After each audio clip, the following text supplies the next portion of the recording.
Hey, what's up, everybody? It's Thursday, August 9th. It's 8:47 p.m. at night, and I just pretty much got done with my last report for the day. One of my clients, 3DMJ clients, and one of the topics that was kind of discussed was something that's not talked about too often in the world of bodybuilding. Of course, we always talk about cardio, nutrition, weight training, and all that good stuff. But as far as like topics of like relationships, how to balance relationships with prep, that's kind of something you don't really hear too much about. As you know, if you've ever prepped, it's quite demanding, and it can be quite demanding on others that are around you. It could be, demanding on your spouse, demanding on your brothers, sisters, moms, dads, family members, friends. Your social life is kind of different just simply because you're dieting, you're monitoring your calories, you're tracking your food. You can't eat certain things, you can't go to restaurants because you can't eat certain foods. You have to make the time to train, you have to make time for your cardio, you have to make time for posing, all that stuff that you have to do to prepare. It can take away from other people. So how you handle that and how you go about that can really affect your relationships.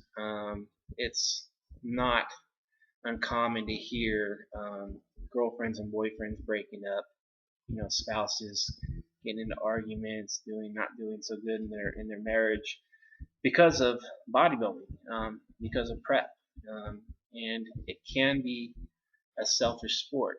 The person that's prepping can at times get selfish, and I will say that in my early days of my bodybuilding career, I was more on the selfish side. I'm not proud of that now looking back, but everything when I was getting ready for shows, it was all about me preparing for a show.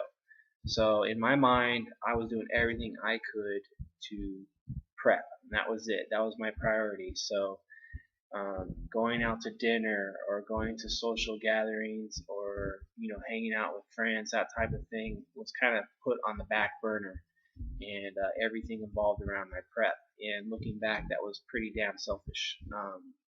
So definitely not proud of that. So I've kind of learned to not take. I'm not as selfish. I'm not looking at prep as I have to do these certain things. And leave my loved ones and people that are close to me on the back burner. I make sure now that I put them a priority over bodybuilding. And you have to keep in mind that we choose to do this sport and not your loved ones. Your loved ones don't have anything to do with your decision for the sport. You're doing that. So if you keep that in mind, that this is something I'm choosing to do, that it should be my responsibility and up to me to adapt to everybody around me, not everybody around me adapt to me and what I'm doing. So the ways I've kind of changed my thought process and how I approach this sport is I make others a priority and I balance it. So in regards to like nutrition, I no longer, like if we're going to go out to dinner, let's say I don't go there. I don't say I'm not going to go because I can't eat. That's something I used to do. Like if my ex-wife at the time said, hey, let's go out to dinner, or I want to go to dinner with my family, it was like I can't go. I can't go because I can't eat, and I got to follow my diet. I can't do that. And looking back, that was pretty damn selfish of me, and yeah, pretty much I was an ass. If you think about it, yeah, I'm not proud of that, but yeah, that's being an ass. And basically, I mean, I didn't go out to dinner, and one, it wasn't fair to my ex-wife. Two, it wasn't fair to her family, and three, I missed out. I missed out on all those good times. So that's one thing I'm not proud of. But now it's like if we're gonna go out to dinner, then I could easily fit something on the menu that will fit my macros or my diet. I could order a salad. I could even just order a Diet Coke and sit there and drink my Diet Coke and enjoy everybody around me and still socialize and not be a downer sitting at the table all depressed because everybody's eating around me. Again, it's I'm the one that's choosing this sport, so that's what I have to do in order to hit my goals. If I have to order a Diet Coke, I'm gonna order a Diet Coke, and I'm gonna keep a positive attitude and make sure I socialize with everybody and have a good time. So there's been a numerous occasions after local shows here that 3DMJ clients go out to eat with us and they're ordering off the menu that will fit their macros, or they're just having a Diet Coke and they're smiling on their face. Their smiles, big smiles on their faces. They're enjoying the company, enjoying the time out. So that's one thing I've learned to do with the nutrition is kind of just balance things out, make it a priority to go socialize, go have a good time. And even if I have to order, like I said, a Diet Coke, that's what I'm gonna do. Make sure I'm there. It's making everybody around me happy that I'm there socializing, and no one's getting to miss out on the fun. So that's one way I approach nutrition on that. As far as training, in the past, not as one particular incident. Bad thunderstorm back in it was like the early '90s when this happened in where I was living, and my ex at the time was very scared. She was scared of the storm, didn't want me to go train, but I was telling her I have to go train. I can't miss my training. I was so motivated that was a priority. So basically, I was an ass again, selfish, and went and trained. Left her behind, scared by herself in a storm that she was scared of, and I went and trained. So looking back, it's like, really, you really did that? What an ass. It would not have hurt me one bit if I just waited the next day to go train. It's not like all of a sudden I'm going to lose muscle mass. It's not like all of a sudden I'm going to lose my strength over one day. But if I would have stayed back and made sure she was okay on that day, that would have made me feel a lot better. It would have been the right thing to do. And so my priority now is I'm always making my current loved one right now. I make her feel like she's the most important thing because she is. And if I have to miss a training day, I'm gonna miss a training day. Just this past off season, the last few months, I've missed numerous workouts, basically because I wanted to spend time with her. Um, so whether I train on Tuesday or Wednesday, my body doesn't know what day it is. I still get in my workouts instead of having my routine, set like let's say I'm doing I don't know deadlift day. Let's say it's supposed to be on a Tuesday. I skip the workout, go see my girl, spend quality time with her. But then on Wednesday I go train. It's not going to change anything because I'm still getting all my workouts in. After Wednesday, I'm still getting all my workouts in. They just happen to fall on different days. So I don't let myself be a prisoner to a 7-day schedule. If it takes me 9, 10 days to get in my rotation, that's totally fine. I'm still getting it in. I don't see any drawbacks in my results so far. Strength wise, I'm strong as ever. My progressions in the gym are going up. So I'm able to balance out spending quality time with my loved one, the person that's most special to me, and I'm still getting in my weight training. So I'm getting the best of both worlds. I'm having a lot more balance. Whereas in the past, it was just like I have to go train no matter what. Everything around me stops. It's just Jeff's training, the world ends. Basically that is a very selfish and obsessive way of looking at the sport and life in general. So that's what I've done as far as training.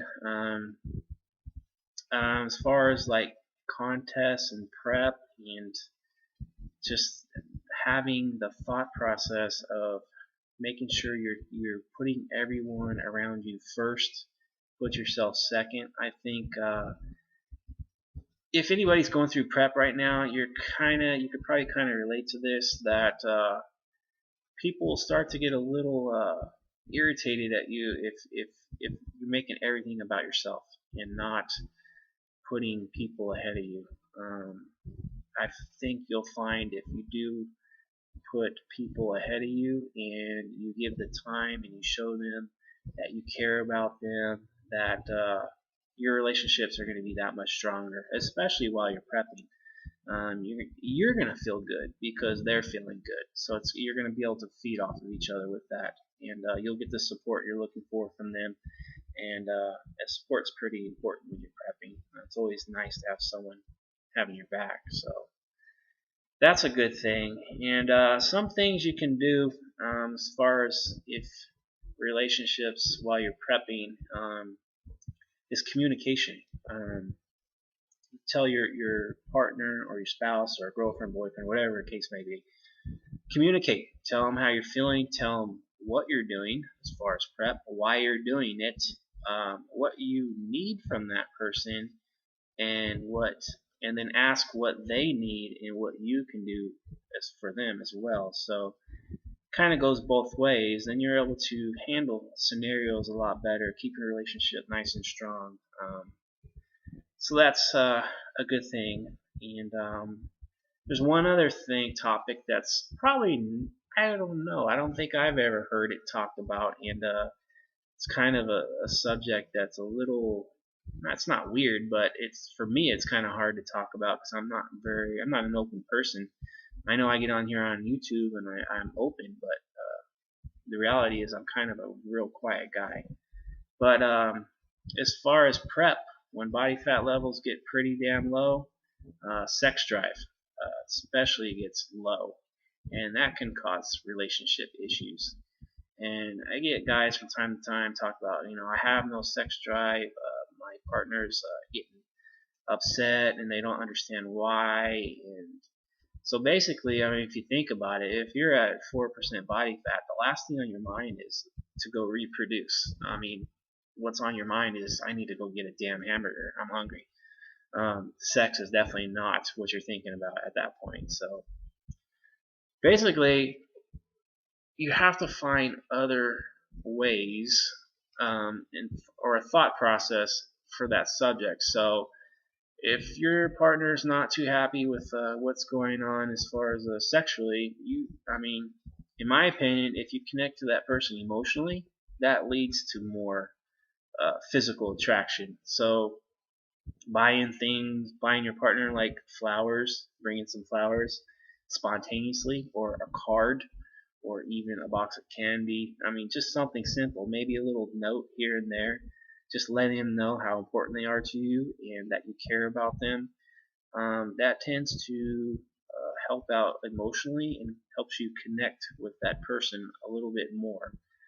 So keep that in mind when you're down to 4% body fat or 5%, whatever the case may be, and in your mind you have no sex drive, but I mean, sure, the only thing you're thinking about at that point is my next meal. Think about that. Think about your significant other and what they need. Maybe something like card, flowers, notes.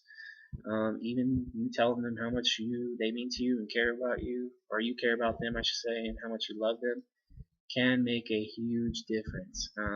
Sometimes the answer is not, hey, let's go find the best supplement to increase my sex drive. No, it's sometimes it's just having that emotional connection. And I know it's worked for me. I know it's helped some other people that I've talked to. So I just thought I would cover these topics that are kind of not out there, but something that's really not discussed too often. And I may get a little flack for doing this vlog, but I don't give a crap, because if I'm able to help one person, I'm pretty much a happy guy. So anybody wants to drop any weird comments or stupid comments below, feel free. It's not going to offend me or hurt my feelings.